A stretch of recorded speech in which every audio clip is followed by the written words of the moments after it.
Bismillahirrahmanirrahim. Buku Integrasi Ilmu dan Islam, karya Profesor Dr. Insinyur Haji A.M. Saifuddin dan Dr. Andes Yudi Ardi, di halaman 94 sampai dengan 113. Qala al-muallif rahimahullahu ta'ala wa nafa'a bi ulumihi fid dharain amin. Islamisasi sebagai kontinum. Islamisasi sains telah terwujud lama semenjak Muhammad SAW diutus sebagai nabi dan rasul lebih 1400 tahun lalu. Dalam masa turunnya wahyu selama 23 tahun, baginda Rasulullah SAW telah mengubah paradigma jahiliyah di berbagai sudut kehidupan manusia ke prinsip-prinsip robbaniyah dan tauhid kepada Allah Subhanahu wa taala. Proses Islamisasi sains lebih jelas tampak pada era pemerintahan Abbasiyah. Ketika kegemilangan Islam memuncak, sarjana-sarjana Islam pada zaman tersebut diberi amanah dan kepercayaan untuk menerjemahkan dan sekaligus mengislamisasi karya-karya Yunani, Parsi dan India ke dalam bahasa Arab. Pada masa-masa awal Islam, diskursus keilmuan Islam mencapai tingkat yang tinggi sehingga mampu memberikan sumbangan besar pada perkembangan ilmu pengetahuan dunia di masa-masa sesudahnya. Ini terjadi disebabkan beberapa hal. Di antaranya, motivasi internal ajaran Islam sendiri yang menganjurkan agar kaum muslimin menuntut ilmu tanpa batasan waktu dan tempat. Juga tak terelakkan adanya faktor eksternal. Akibat terjadinya kontak antara orang-orang Islam dan kalangan non-Islam, atau lebih tepatnya dengan kebudayaan lain yang jauh lebih maju jika dibandingkan dengan kebudayaan yang dimiliki Islam seperti Bizantium, Persia, dan India. Stabilitas sosial, ekonomi, dan politik setelah kaum muslimin dapat mengembangkan kekuasaannya ke daerah-daerah sekitarnya juga turut menyumbangkan kondisi bagi semaraknya pengembangan keilmuan ini. Selain itu, sikap terbuka dan toleransi kaum muslimin untuk mempelajari dan menerima budaya-budaya taklukan dan daerah lainnya ikut andil dalam menyemarakkan ilmu pengetahuan di lingkungan Islam.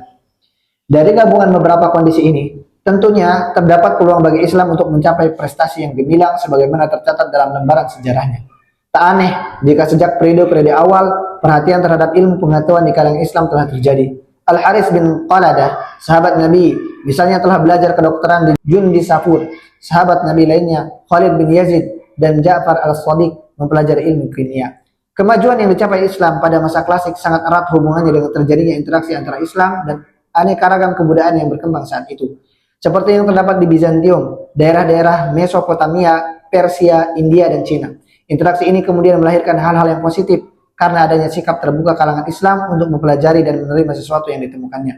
Kendati pun demikian, Islam tidak serta-merta dengan pasif mengambil seluruh keilmuan yang ada, melainkan menyeleksinya dengan baik sehingga tidak berbenturan dengan prinsip-prinsip Islam yang fundamental. Kemudian, Islam mengembangkan ilmu yang diperolehnya ini dengan kreatif, sehingga pada gilirannya melahirkan penemuan-penemuan baru yang dapat dikontribusikan dalam dunia ilmu pengetahuan.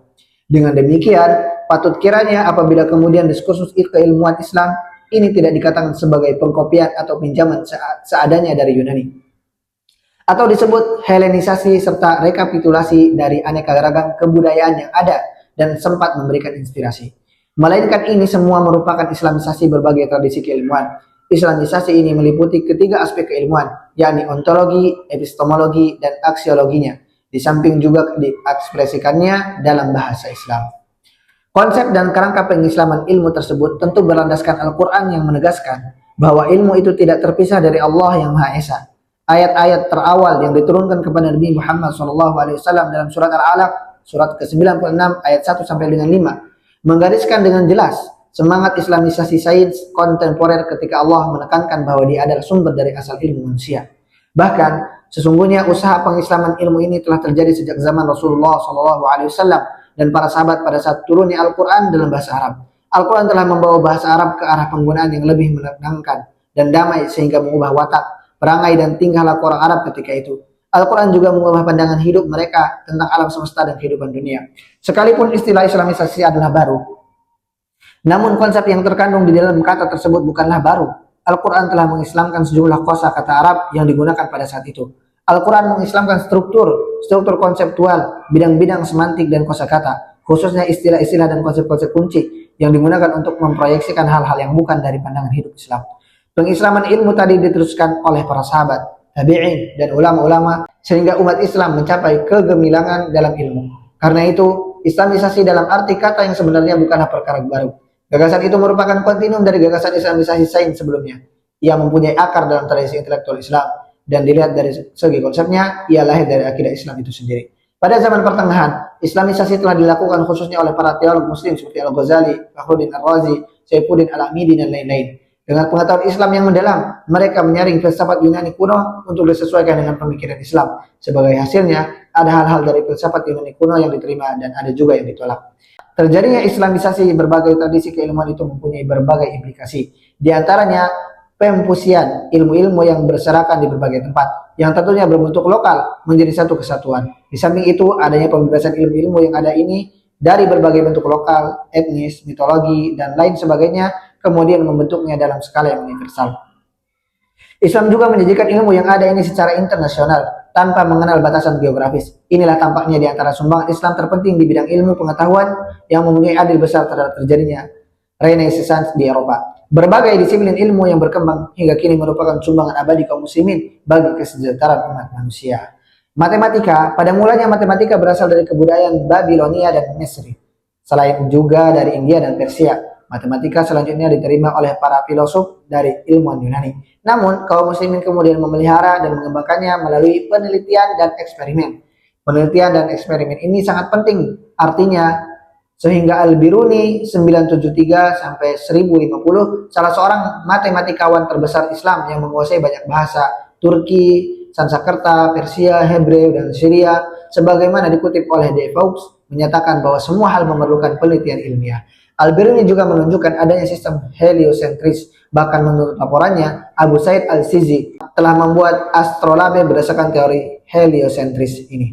Sebelum Al-Biruni telah muncul pakar matematika Islam Al-Khwarizmi, yang mana beliau lahir 780 sampai dengan 850. Dalam karyanya, Al-Khwarizmi tampaknya menyatukan antara tradisi matematika Yunani dan India, sehingga ia berhasil meletakkan dasar-dasar ilmu pasti algoritma. Karya terakhirnya, Hisab Al-Jabar wal Muqabalat, memuat lebih dari 800 contoh perhitungan aljabar yang kemudian dijadikan buku teks pertama di Universitas Eropa sampai abad ke-16. Di samping itu, Al-Khwarizmi memperkenalkan nomor-nomor Arab ke dunia barat. Penomoran Arab ini berasal dari India, diperkenalkan ke dunia Islam oleh Al-Fazari. Kalangan Islamlah yang pertama kali mengembangkan teori nomor dalam matematika dan metafisika. Mereka menggeneralisasikan konsep-konsep nomor di luar yang telah dikenal di Yunani. Dan mereka juga menemukan metode-metode baru tentang perhitungan numerik. Di samping itu, kalangan Islam berhubungan dengan pecahan-pecahan desimal, deretan hitung, dan cabang-cabang dari matematika yang berhubungan dengan nomor. Mereka juga mengembangkan sistematisasi pengetahuan aljabar, sekalipun selalu dihubungkan dengan geometri. Ilmuwan muslim juga mengembangkan trigonometri, sehingga kemudian menjadi ilmu yang terpisah dari astronomi. Kedokteran yang berkembang di Jundisapur dan Persia sampai ke tangan kaum muslimin melalui penerjemahan. Ini pertama kali dilakukan oleh Jurjis Buhtisu, seorang dokter yang sekaligus kepala rumah sakit di Jundisapur, yang didatangkan ke Baghdad untuk mengobati dan kemudian berhasil menyembuhkan Khalifah Al-Mansur yang sedang menderita gangguan pencernaan, dispepsia. Adapun karya Galen yang berbahasa Yunani diterjemahkan oleh Hunain bin Ishaq, murid Musawai yang belajar kepada Jurjis, ke dalam bahasa Syria sebanyak 95 buku dan ke dalam bahasa Arab sejumlah 99 eksemplar. Kedokteran Islam merupakan hasil integrasi dari tradisi-tradisi Hippokratik dan Galinik yang berasal dari Yunani, serta beberapa teori dan praktek kalangan Persia dan India. Meski banyak mengambil dari tradisi-tradisi Hippokratik dan Galinik, kedokteran Islam tetap mempercayai kesatuan spirit Islam. Kendati pun tradisi kedokteran ini berasal dari Yunani, Persia, dan India, kedokteran Islam menjadi benar-benar Islami. Kedokteran Islam merupakan sintesis yang mengkombinasikan antara pendekatan observasi yang konkret dari mazhab Hippokratik dan metode teoritis filosofis dari Galen, serta menambahkannya dengan teori-teori dan eksperimen-eksperimen dari para dokter Persia dan India. Di samping itu, kedokteran Islam sebagian besar tetap berkaitan erat dengan alkemia, yang lebih mencari sebab-sebab konkret pada gejala individu daripada melihat sebab-sebab umum seperti dalam filsafat alam. Salah seorang pakar kedokteran Islam adalah Ar-Razi. Di antara karyanya tentang penyakit campak diterjemahkan ke dalam bahasa-bahasa Eropa. Dalam edisi Inggrisnya, On Smallpox and Measles dicetak ulang antara 1498 sampai dengan 1866 sampai 40 kali. Demikian pula dengan bukunya yang lain, Al-Hawi, yang terdiri dari 20 jilid diterjemahkan ke dalam bahasa Latin 127/9 dan dijadikan buku pegangan penting dalam ilmu kedokteran selama berabad-abad di Eropa. Tokoh lain yang menonjol dalam kedokteran Islam adalah Ibnu Sina. Salah satu karyanya Al-Qanun fit Tib merupakan ensiklopedia ilmu kedokteran yang pada abad ke-12 menurut Meyerhoff telah diterjemahkan ke dalam bahasa Latin oleh Gerard Grenone, dan dicetak sampai puluhan kali serta tetap digunakan di Eropa hingga abad ke-17. Sejarah. Dalam Islam, penulisan sejarah tampaknya menggunakan model Persia. Misalnya karya seorang Pahlavi, Khudalnamah, yang disalin ke bahasa Arab oleh Ibn al-Muqaffa dengan judul Siyar Muluk al-Ajam. Di antara sejarawan Islam terbesar adalah At-Tabari dengan karya besarnya Tarikh ar-Rasul wal Muluk, di samping karya monumental lainnya Tafsir Al-Quran. Dalam menulis buku sejarahnya, At-Tabari menggunakan data dari hadis-hadis yang disampaikan secara lisan. Ini dia kumpulkan selama rihlah ilmiahnya dari kuliah-kuliah yang diperoleh dari guru-gurunya di Baghdad dan di pusat-pusat studi lainnya seperti Persia, Irak, Syria, dan Mesir. Selain At-Tabari adalah Al-Mas'udi. Berbeda dari At-Tabari yang menyusun tulisannya secara kronologis, Al-Mas'udi menulis sejarahnya menurut topiknya seperti dinasti raja-raja dan pelaku-pelaku sejarah. Metode penulisan seperti ini kemudian diikuti oleh Ibnu Khaldun dan lain-lain. Namun sebagaimana At-Tabari, Al-Mas'udi yang penganut paham Mu'tazilah juga melakukan rihlah ilmiah dari tempat kelahirannya di Baghdad sampai ke hampir seluruh negara Asia bahkan Zanzibar. Al-Mas'udi menghabiskan dekade terakhir hidupnya di Syria dan Mesir dengan menulis Muruj al-Zahab wa Ma'adin al-Jauhar sebanyak 3 jilid. Hitti menilai karya ini ditulis secara universal dan langka. Penelitiannya menjangkau subjek-subjek di luar umat Islam yang khas menjadi Indo-Persia, Roma, dan sejarah Yahudi. Filsafat Islam sesungguhnya bersumber dari Al-Quran dan hadis, tetapi tak dapat dipungkiri bahwa di dalamnya terdapat unsur asing terutama pemikiran Helenisme. Filsafat ini pada mulanya seperti yang dinyatakan Stanton ditransfer oleh sarjana dari Museum Athena ke Museum Alexandria. Selanjutnya kalangan Kristen khususnya Nestorian dan Neoplatonisme mengadopsinya kemudian menyebarkannya ke daerah-daerah Bizantium. Jadi Islam menerima atau mewarisi filsafat yang telah mengalami Helenisasi ini. Tokoh filsafat pertama dalam Islam adalah Al-Kindi. Ia mencoba mengkombinasikan pemikiran Plato dan Aristoteles. Al-Kindi menurut Stanton menyumbangkan 3 konsep utama, yaitu 1 model ilmu filsafat yang masih berkomunikasi dengan prinsip-prinsip dasar pemikiran Islam. Di samping itu, ia memberi penilaian dan mengembangkan penggunaan pengetahuan yang didapat dari kalangan luar Islam serta memadukannya dengan keilmuan Islam. Al-Kindi juga memformulasikan metode filsafat Yunani ke dalam intelektualisme Islam dengan mendiskusikan penggunaan silogisme, dialektika, dan pendekatan-pendekatan rasional lainnya untuk menambah pengetahuan. Pada abad ketiga Hijriah, sejarah menunjukkan pesatnya proses islamisasi ilmu di Yunani. Tokoh ilmuwan Islam memahami masalah dikotomi ilmu yang ada saat itu dan berusaha bukan saja untuk mengislamkan ilmu asing, tetapi juga melahirkan ilmu baru melalui penyelidikan. Karya Al-Ghazali, Tuhafut al-Filasifah, merupakan satu contoh unggul tentang usaha islamisasi sains asing pada zaman tersebut. Dalam buku ini Al-Ghazali menunjukkan 20 ide yang asing dalam pandangan Islam yang diambil oleh pemikir Islam dari filsafah Yunani, dan 4 diantaranya bertentangan dengan akidah Islam. Salah satunya bahwa alam ini kekal abadi selama-lamanya, tidak ada permulaan dan penghabisan. Walaupun beliau tidak menggunakan istilah islamisasi, namun aktivitas yang beliau lakukan sebesar dengan makna islamisasi. Geografi, kewajiban keagamaan seperti haji dan sholat menghadap Ka'bah memberikan rangsangan pada kaum muslimin untuk mempelajari geografi. Di samping itu, banyak kalangan Islam melakukan perjalanan melalui laut maupun darat ke arah timur, Cina, Selatan Afrika, dan Utara Rusia. Geografi yang disusun secara sistematis diantaranya adalah Masalik al-Mamalik dengan peta-peta yang berwarna untuk setiap negara karya Istari. Di antara pelancong muslim itu ada yang mencatat perjalanan yang dilaluinya. Misalnya Sulaiman, seorang pedagang, dan Sinbad, seorang pelayar. Adapun Yaqul bin Abdullah Ar-Rumi Al-Jimawi mengkompilasi karyanya Mu'jam al-Buldan pada awal abad ke-7 Hijriah atau 13 Masehi. Yaqul bin Abdullah melakukan perjalanan ke daerah Islam bagian timur, di samping juga mendalami beberapa literatur geografi yang berbahasa Arab. Dengan karyanya ini, Yaqul bin Abdullah dapat memberi ikhtisar kepada kita tentang daerah-daerah dan kota-kota di dunia Islam. Politik, hingga kini belum ditemukan karya filosof Yunani tentang politik yang diterjemahkan langsung ke bahasa Arab. Bahkan penerjemahan politik karya Aristoteles ke bahasa Latin, menurut Mides, langsung diambil dari bahasa Yunani oleh William dari Moerbeke 1260 sampai 1281 dan kemudian oleh Pierre dan Paris dari bahasa Latin ke bahasa Prancis. Kendati pun demikian, pengaruh ide-ide politik Yunani sulit dikatakan tidak sama sekali. Misalnya Ibnu Abi Rabi' yang hidup pada abad ke-9 Masehi dalam bukunya Suluk al-Malik fit Tadbir al-Mamalik yang dipersembahkannya kepada Khalifah al-Mu'tasim menyatakan bahwa asal mula tumbuhnya kota atau negara disebabkan karena manusia tidak dapat memenuhi kebutuhan alaminya tanpa bantuan orang lain sehingga mereka saling memerlukan. Hal ini memotivasi mereka untuk saling membantu dan berkumpul serta menetap di suatu tempat. Ide itu tak ayal berasal dari Plato. Perbedaan utamanya, Plato memandang bahwa manusia adalah makhluk sosial yang tidak dapat hidup di luar masyarakat. Sedangkan menurut Ibnu Abi Rabi', Allah menciptakan manusia dengan watak yang cenderung berkumpul dan bermasyarakat serta tidak mampu memenuhi kebutuhannya tanpa bantuan orang lain. Al-Farabi 257 sampai 339 Hijriah atau 879 sampai dengan 950 Masehi punya pendapat lain. Dalam bukunya Ara'ah al-Madinah al-Fadilah, Al-Farabi menganggap bahwa negara kota merupakan sistem atau pola politik Islam yang terbaik. Pernyataan seperti ini dianggap aneh oleh pengamat sejarah ilmu politik Islam karena Al-Farabi hidup pada masa Islam yang telah terbagi-bagi menjadi semacam negara nasional. Gagasan seperti ini sama dengan ide Plato dan Aristoteles.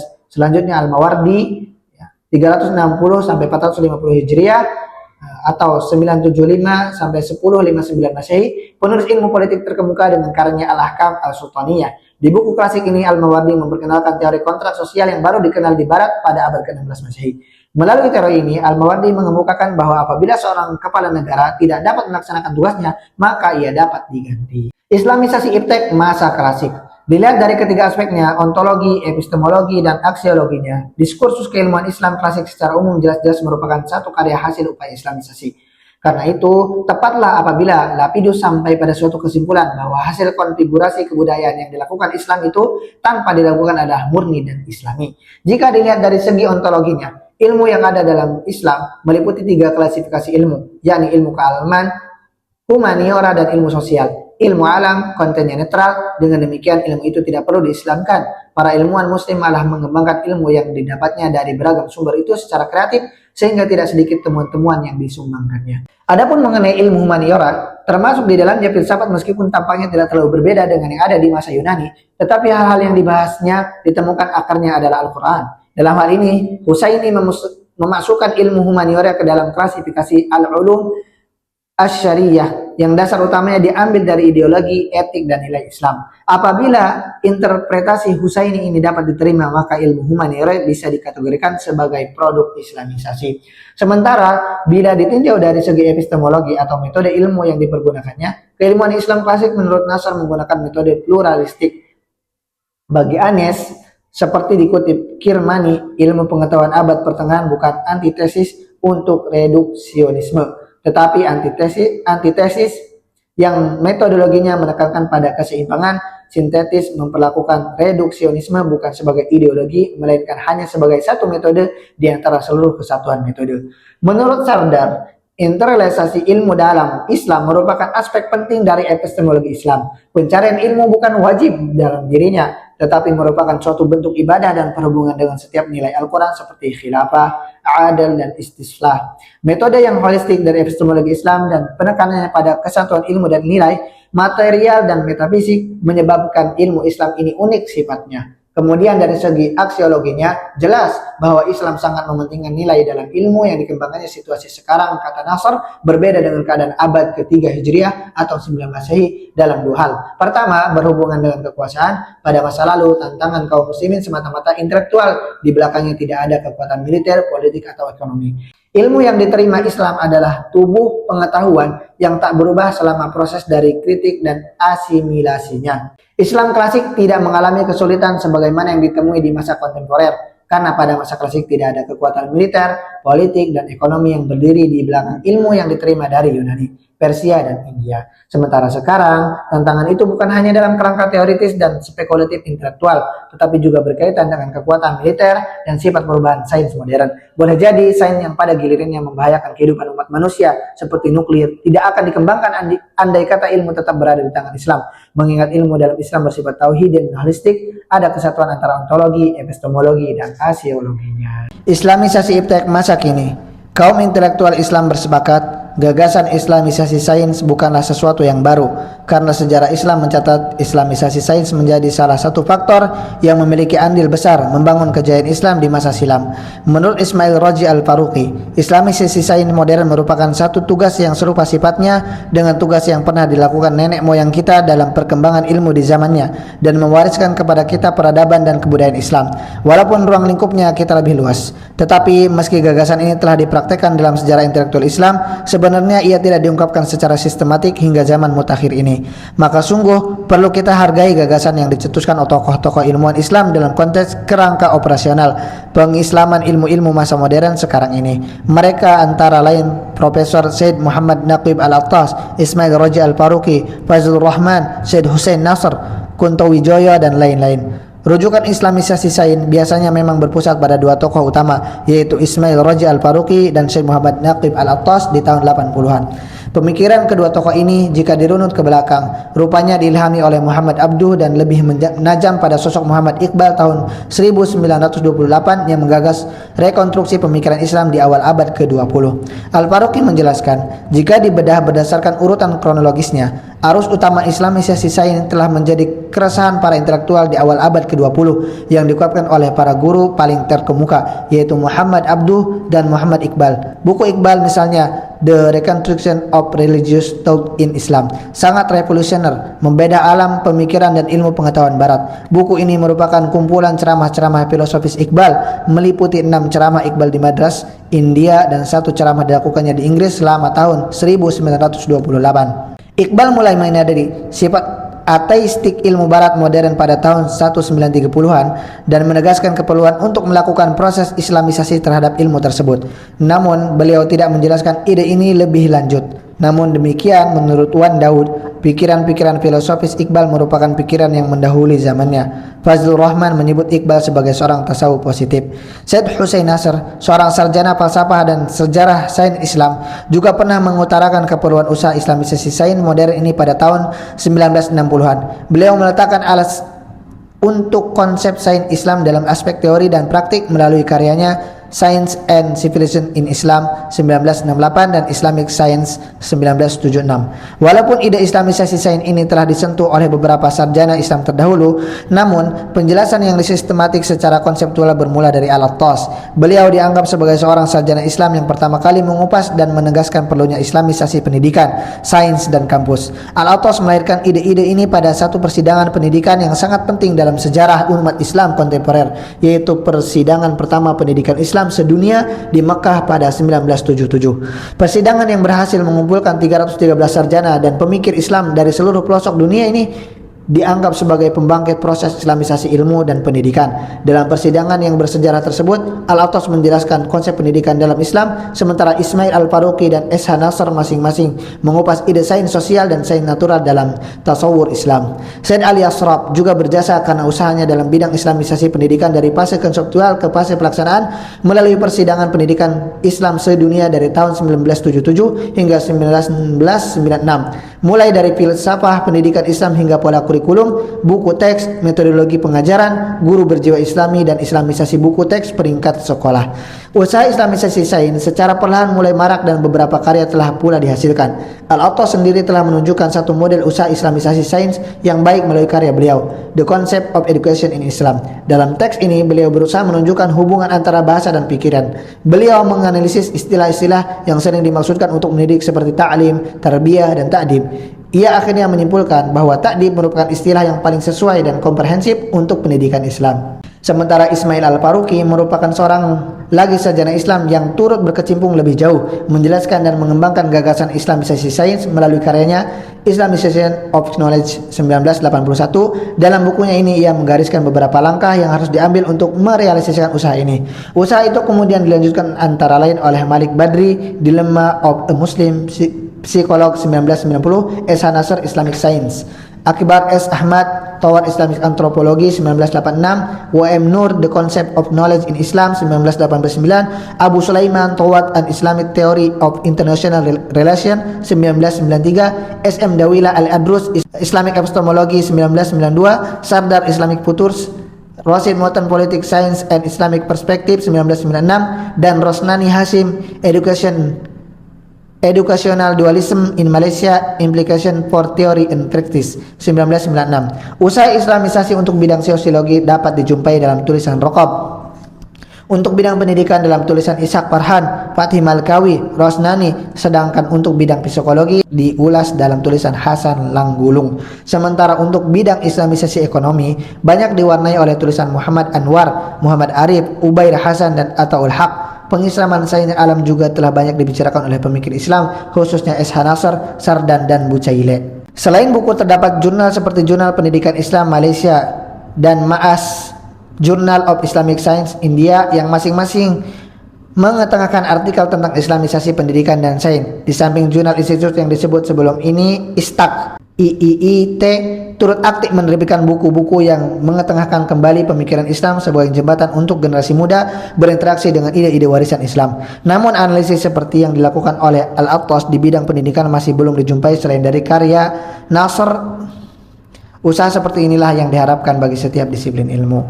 Banyak di antara cendekiawan muslim yang berusaha menjelaskan dan mengembangkan lagi gagasan Islamisasi ilmu-ilmu modern yang dipelopori oleh Atas Al-Faruqi ini. Di samping yang mengetengahkan ide mereka sendiri seperti Lawai Safi dan Ibrahim Raqab terkait ide Al-Faruqi dan IIIT.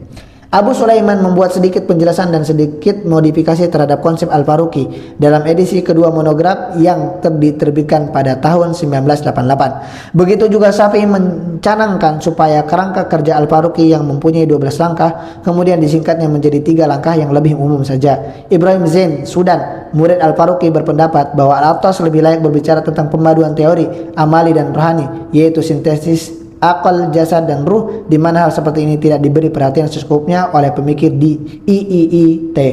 Sementara itu Wan Muhammad Nur juga menjelaskan dan mengembangkan ide Al-Attas. Di samping mengembangkan gagasan, ada juga cendekiawan yang membuat perbandingan ide antara pendapat-pendapat tokoh seperti perbandingan antara Al-Attas dan Al-Faruqi, Al-Attas dan Fazlur Rahman, serta antara Al-Faruqi dan Ziauddin Sardar. Kini gagasan Islamisasi sains menjadi misi dan alasan bagi keberadaan beberapa institusi Islam seperti IIIT yang berkedudukan di Washington DC, Amerika Serikat, International Islamic University Malaysia, IIUM di Kuala Lumpur Malaysia, Akademi Islam di Cambridge, dan ISTAJ di Kuala Lumpur sebagai lidah penyambung gagasan ini. Institusi-institusi tersebut menerbitkan Jurnal American Journal of Islamic Social Science oleh IIIT, The Muslim Education Quarterly oleh Akademi Islam, dan Al-Sejarah oleh ISTAJ. Gagasan Islamisasi ilmu pengetahuan kini sudah menjangkau usia lebih kurang 45 tahun.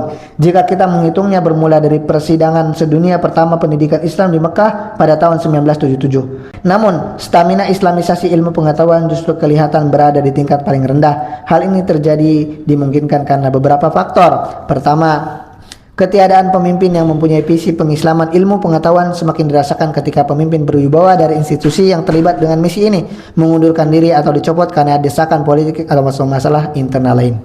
Kedua, peristiwa September 11 juga memberikan dampak karena setelah itu kebanyakan institusi pendidikan Islam baik dalam negara Islam sendiri atau bukan negara Islam dipantau oleh Amerika Serikat sebagai upaya memberantas terorisme. Ketiga, walaupun ketika keadaan aman, tidak terdapat strategi jangka panjang dan jangka pendek yang dirancang oleh institusi berkenaan untuk memahamkan warganya dari segi filsafat Islamisasi sains dan juga penggarapan falsafah ilmu warisan Islam dan Barat.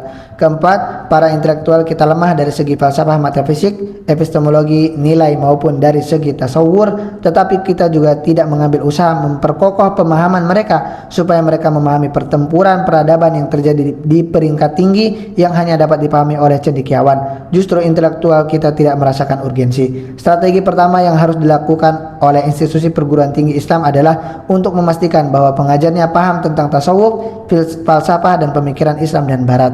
Kelima adalah kesibukan intelektual muda membuat penyelidikan empirikal demi kemajuan proyek ini. Hal ini sesuai dengan ungkapan yang lazim didengar di Barat, publish or perish, terbit atau binasa. Maka waktu mereka sepenuhnya diberikan kepada usaha riset tanpa meninggalkan ruang untuk pemikiran tinggi. Kita tidak menafikan kepentingan penyelidikan empirikal, khususnya untuk disiplin sains, dan kegunaannya sama penting bagi kemakmuran ummah. Namun ahli sains kita tidak berlandaskan pada akidah yang kokoh dan falsafah yang dalam sebagaimana ahli sains Barat. Oleh karena itu mereka mereka tidak dapat memberi sumbangan yang sangat bermakna kepada ummah. Keenam, yang terakhir, sejumlah besar warga akademik kurang berkeyakinan terhadap misi ini.